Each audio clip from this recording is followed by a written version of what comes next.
네, 여러분 안녕하세요. 수정쌤입니다. 오늘은 세종대 2025학년도 수리논술 기출문제에 대한 심층 분석하고 올해 세종대 논술 준비는 어떻게 하면 좋을지에 대해서 말씀을 드릴까 합니다. 일단 세종대 논술은 논술 70의 교과가 30% 반영을 하고요. 논술은 700점 만점으로 계산을 해서 재작년인 2024학년도도 세종대가 입시 결과를 입결을 홈페이지에 게시해 놓은 게 있는데 아직은 없어서 그건 다음에 말씀드리기로 하고요. 여러분 교과 30% 반영한다고 해서 정말 30%인 줄 알고 내신이 안 좋은 분들이 걱정을 많이 하시는데 합격자의 평균치가 4.5 정도 되고 내신 등급이 5등급 정도 돼도 거의 불리하지 않으니까 쫄지 마라. 내신이 1점대, 2점대 이렇게 높은 학생들은요. 학생부 교과 종합을 지원하니까 내신 3점대, 4점대, 5점대 학생들이 논술 지원을 하는 거예요. 수능 최저는 이하보에 탐구를 반영할 때 상위 한 과목 반영을 하고요. 아무거나 응시를 해도 되고 교과는 자연계열은 국수 영과를 반영하면서 공통 일반 진로를 모두 반영하는 이런 체계입니다. 자, 시험 정보를 가보시면 작년에는 수능 다음 주에 수능을 지나고 나서 한 열흘 정도 후인 일요일날 한양대 이화여대와 함께 일요일날 시험을 봤고요. 작년에는 두 번에 걸쳐서 모집 단위별로 시험을 나눠봤습니다.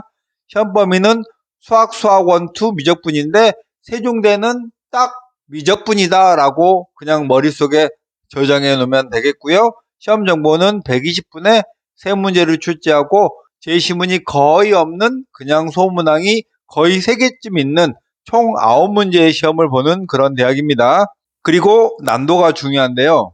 모든 대학들은 2021학년도 이후에 점차 난도를 낮춰왔어요. 세종대는 그렇게 매년 대학들이 논술 난도를 쭉쭉쭉 낮춰올 때 거의 낮추지 않거나 아주 미약하게 조금 낮춘 대학이어서 현재 시점에서 보면 세종대 논술은 중앙대급으로 어렵다 이렇게 평가하고 있습니다. 합격자의 논술 점수는 700점 만점에서 자연계열은 평균적으로 453점에서 328점이니까 이 700점에 대한 비율이죠. 그렇다면 평균 이 정도 낮으면 합격 컷은 더 낮겠죠.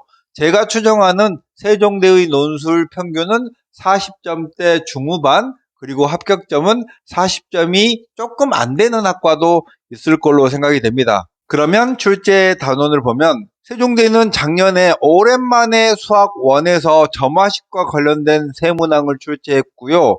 대체로 수학 2와 미적분에서 주로 출제하는 대학입니다. 작년 걸 보고 다시 설명을 드리자면 예전에는 세종대가 온전하게 미적분이라는 그런 과목에서만 출제를 거의 대부분 하다가 이제는 수학2로 조금 이렇게 범위를 확장했는데 수학2나 미적분은 주로 미적분학에 관한 내용이잖아요. 수학2는 다항함수고 미적분은 여러 가지 함수가 섞여진 초월함수들인데 수학2까지 범위를 확장했지만 주로 세종대가 출제하는 내용들은 함수의 그래프의 개형과 관련된 그런 문제, 함수 방정식, 그리고 미분하고 적분하는 전통적인 수능의 영역 안에 있는 그런 문제들입니다. 물론 소문항 1번은 쉽기도 하지만 그 이후로 가다 보면 한 7, 8년 전에 수능에서 냈던 그런 함수들을 다루는 그런 능력들을 많이 물어보는 약간 고전틱한 그런 미적분의 문제들을 많이 출제해요.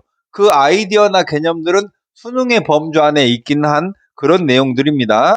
그러면 출제 경향을 조금 더 심층적으로 한번 말씀드리면 함수의 기하학적인 이해라는 건 다항함수, 3차 함수, 4차 함수 그리고 여러 가지 형태의 초월함수의 변곡점, 극대점, 극소점 이런 것들 기하학적인 이런 내용들을 수능 공부하면서 직관적으로 이해했던 내용들을 한 번 더 조금 더 복잡한 기호 아래서 계산해 보라 이런 문제들이 많고요. 상위권 대학들은 수능의 영역 밖에 있는 그런 추론 문제도 출제를 하지만 세종대는 거기까지 가지는 않는 수능 문제를 냈는데 이것 자체가 정말 계산이 복잡하고 써야 될 내용이 꽤 많은 이런 문제들을 출제합니다. 그러니까 세종대 문제는 문제를 풀고 나면 정말 힘이 많이 빠져요. 체력 소모가 많다는 그런 뜻이고 난도는 지금 수준으로 보면 한 중앙대급 정도 이상이 되는 그런 난도입니다. 세종대와 비슷한 급의 대학 중에서는 국민대, 숭실대, 과기대, 단국대 등이 있잖아요. 국민대 같은 경우에는 약수령 대학이니까 문제 자체는 세종대와 비교할 수 없을 정도로 쉬울 거고, 숭실대는 최근에는 그렇게 어렵게 출제하진 않아요. 상당히 합격컷도 높을 거고, 세종대와 비슷한 대학들 출제 경향까지 모아보면 단국대, 인하대 정도가 세종대와 비슷한 문제들을 많이 내는 대학교인데요. 그 대학들이 세 개 다 난도가 꽤나 높은 대학입니다. 그러니까 여러분이 세종대 준비를 해야겠다라고 마음 먹고 본격적으로 세종대 준비를 할 때는 세종대 기출문제를 풀어볼 거잖아요. 논술은 상대평가입니다. 여러분이 지원자들 중에서 몇 등 했느냐에 따라 합격할 수도 있고 불합격할 수도 있잖아요. 그러니까 논술 시험 문제가 어렵다고 놀랄 필요가 없습니다. 합격점이 50점 아래다. 작년처럼 재작년처럼 낸다면 합격점이 50점 아래니까 그냥 어렵더라도 그러려니 하고 문제를 풀면 됩니다. 단국대 같은 경우에는 3년 4년 전에는 합격점이 27, 8점인 그런 학과도 있어요. 그러니까 단국대 시험을 보고 나서 학생들이 시험 끝나고 나왔을 때 너무너무 어려웠습니다. 떨어질 것 같아요. 이렇게 말한 학생들 중에 합격할 정도로 그렇게 논술 문제 전체적으로 어려웠던 그런 대학이에요. 자, 그럼 세종대는 어떻게 준비할까? 미적분이 승부차다. 여러분이 수학2와 미적분에서 함수의 기하학적인 이해와 관련된 그런 내용들을 직관적으로만 판단해 보지 말고 한 번 정도만 증명해 보면 세종대 준비에 굉장히 도움이 될 것이다. 그 다음에 세종대의 논술 문제를 딱 여러분이 시험 볼 때 혹은 준비할 때 미리 마음가짐을 먹어야 될 게 세종대 논술은 전통적인 논술 유형의 문제다. 이게 무슨 말이냐면 세 문제 출제하죠. 각 소문항이 3개 있습니다. 그러면 보통 대문항 1번에 소문항 1번, 2번, 3번 이렇게 있는데 이 소문항 3번 문제가 진짜 문제예요. 소문항 1번이나 2번은 3번을 풀기 위한 중간 과정의 그런 경로들을 가르쳐 주고 있는 거예요. 이런 게 전통적인 논술의 방식인데 세종대는 이런 방식을 따르고 있다는 겁니다. 그러니까 여러분이 이 소문항 3번을 풀 때 1번, 2번의 사실들을 잘 이용하고 힌트로 생각을 해야 된다는 그런 얘기죠. 그리고 세종대는 이하보로 세종대급에 비해서는 최저가 셉니다. 반대편에서 얘기하면 세종대 이하보를 못 맞추면서 지원한 학생들이 그렇게 많다는 뜻이에요. 그런 학생이 되지 말길 바라고요. 난도에 쫄지 말란 얘기 아까 말씀드렸습니다.